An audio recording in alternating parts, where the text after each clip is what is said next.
It's been more than 3 years since the Minneapolis Police 3rd Precinct burned to the ground in the riots. It became a symbol in the murder of George Floyd.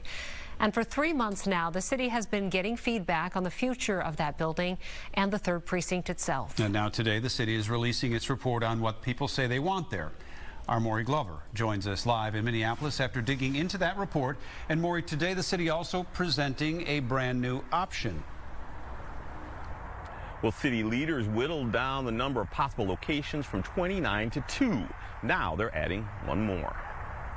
The future of the 3rd Precinct has been undecided since the building was torched during the unrest following the murder of George Floyd.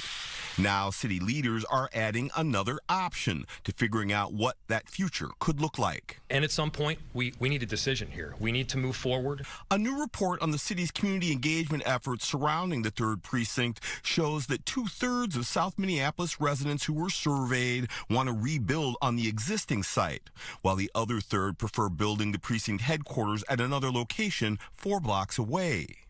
But city leaders say during a series of community listening sessions, many residents voiced their opposition to the department returning to the original site at Minnehaha and Lake Street. So City Council President Andrea Jenkins came up with a third plan, temporarily moving the 3rd Precinct into Century Plaza on the edge of downtown, where the 1st Precinct will be relocated next year.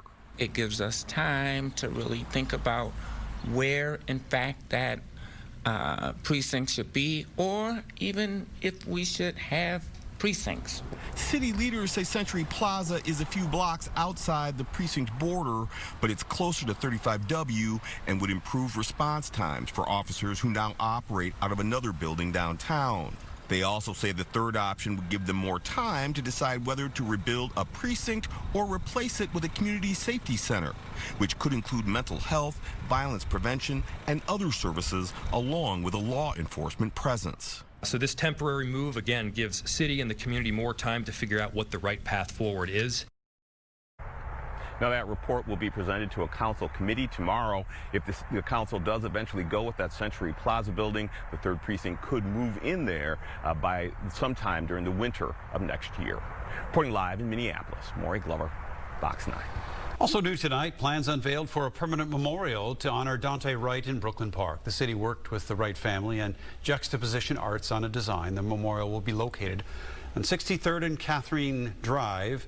That's where Wright crashed his car after he was shot by former Brooklyn Center police officer Kim Potter. It will include a plaque, a planter, and selected symbols, and a space for offerings such as flowers or pictures. The city says installation for that memorial will begin in mid to late August or early September.